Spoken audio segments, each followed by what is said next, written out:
Hello everyone, welcome to our channel. I hope you all are safe and healthy. So start of our chapter number 5, good governance, which comes under the heading of contemporary India. So हमने अपना most of the chapter discuss कर लिया in the previous parts. So ये हमारा last part है जहाँ हम discuss करने वाले हैं कि क्या स्पेशल इंस्टीट्यूशनल मैकेनिज्म गवर्नमेंट ने बनाया है for the sake of good governance in India. So the benefit of good governance must be available at all section of the society. यानी जो गुड गवर्नेंस है उसका जो बेनिफिट है वो सेक्शन जितने भी है सोसाइटी में सब निभाए, सबको मिले वो equally. Whether it's schedule caste, schedule tribe, minority, majority, जो भी है इंडिया में, चिल्ड्रन है, विमेन्स है, उन सबको इक्वली उस चीज का बेनिफिट मिले.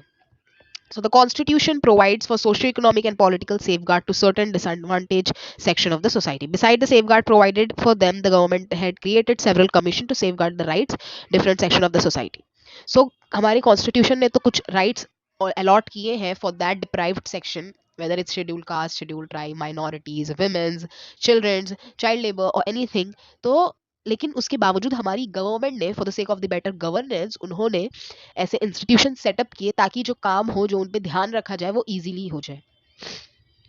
सो ये इंस्टीट्यूशन के बारे में हम पढ़ते हैं. सो जो फर्स्ट है हमारा national commission for scheduled caste. Scheduled caste का जो कमीशन है वो 2004 में बना 19 फरवरी, और जो शेड्यूल ट्राइब वाला कमीशन है वो भी साथ में ही बना. दोनों के एम ये है कि ये नेशनल कमीशन जो शेड्यूल्ड कास्ट है इंडिया में, जो SC/STs हैं, उन पे फोकस करेंगी. It deals with the matters related to the safeguard provided under the constitution and inquire into specific complaint regarding the deprivation and right to the schedule caste community. यानी commission की ये responsibility है कि वो जितने भी matters हैं with regard of their safeguarding, constitution में जो जो चीज़ें प्रोवाइड की गई हैं, अगर वो सारी राइट्स इनकी सेफगार्ड है नहीं है, इसका ध्यान रखना ही इस कमीशन की रिस्पॉन्सिबिलिटी है. और अगर इस कमीशन में कोई कंप्लेन आती है फ्रॉम शेड्यूल कास्ट पीपल, तो इस कमीशन की जिम्मेदारी है कि वो उन कंप्लेन्स को इंक्वायर करे, उन पे काम करे और वो मैटर्स को रिजॉल्व करे.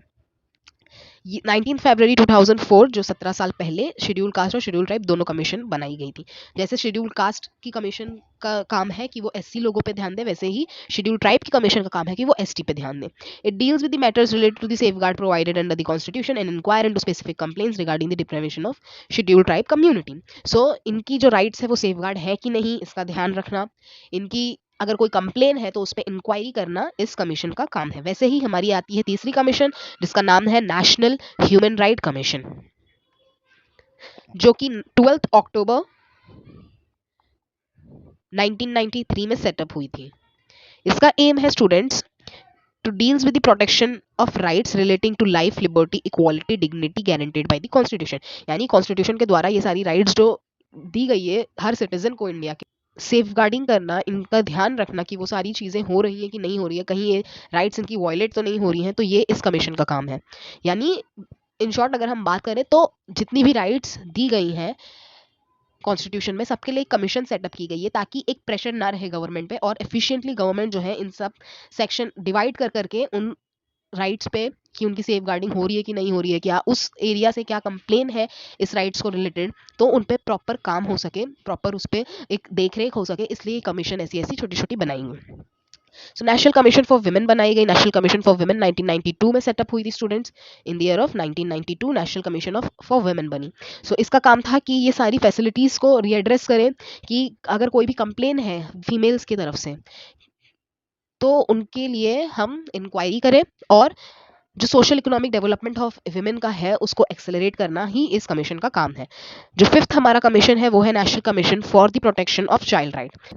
चाइल्ड राइट जो जो दी गई हैं हमारे कॉन्स्टिट्यूशन में बच्चों के लिए, इंडिया के बच्चों के लिए, तो उनकी राइट्स सही से उन्हें मिल रही हैं कि नहीं मिल रही हैं, उनकी क्या कंप्लेंट्स हैं, उस पर ध्यान रखना, उस पर काम करना इस कमीशन का काम है. It seeks to protect, promote and define child rights in the country. The commission defines a child as a person in the 0 to 18 years of age group.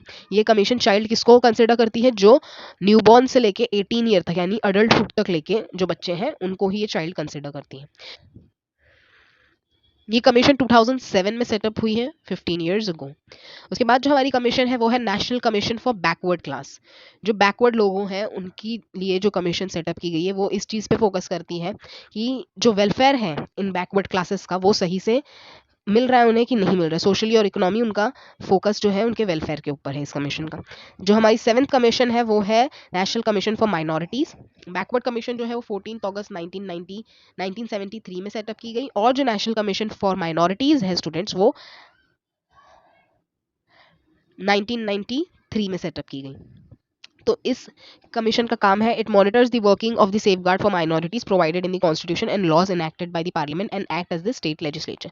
सो इस कमीशन का काम ये है कि जो माइनॉरिटीज को राइट उनकी दी गई है वो वायलेंट ना हो, या उनकी अगर कोई कंप्लेन है तो उस पर इंक्वायरी हो और उनके डेवलपमेंट पे काम हो।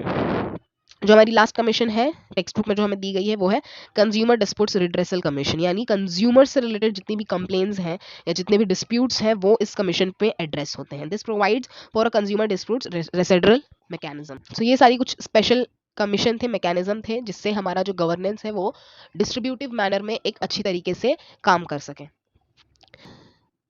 The Indian Constitution has laid down the framework of good governance through the fundamental rights and directive principles of state policy. Indian Constitution में fundamental rights के द्वारा और directive principle of state policy के द्वारा हमें बता दिया गया है कि good governance किस तरीके से होती है, citizen का क्या रोल है, government का क्या रोल है। Based on these, government has tried to develop the institutional framework for good governance. इसके बावजूद भी और उसी चीज़ के ऊपर बेस करके ही हमारी गवर्नमेंट ने कुछ फ्रेमवर्क डेवलप किया है, कुछ इंस्टीट्यूशन डेवलप किए हैं ताकि जो गवर्नेंस हो वो और अच्छा हो। The core of good governance is a citizen centric approach to the administration. जो मेन कोर है वो सिटीजन सेंट्रिक अप्रोच को लेकर ही चलता है। हमने जितनी भी चीज़ें भी पढ़ी सब में सिटीजन आते ही हैं, बिना सिटीजन के कोई भी इंस्टीट्यूशन काम नहीं कर सकता है government. An environment where an all classes of people can develop their full potential. एक ऐसा एनवायरनमेंट बनाती है हमारी गवर्नमेंट, हमारी गवर्नेंस, हमारा पब्लिक एडमिनिस्ट्रेशन, जहाँ पे किसी भी प्रकार के लोग हो, किसी भी क्लास के लोग हो, उनके अंदर एक फुल पोटेंशियल हो। A responsive, accountable, sustainable and efficient administration for the country is what India seeks to achieve. I hope student you all understand the chapter well. Stay tuned for the videos for the next chapter. Till then, take care.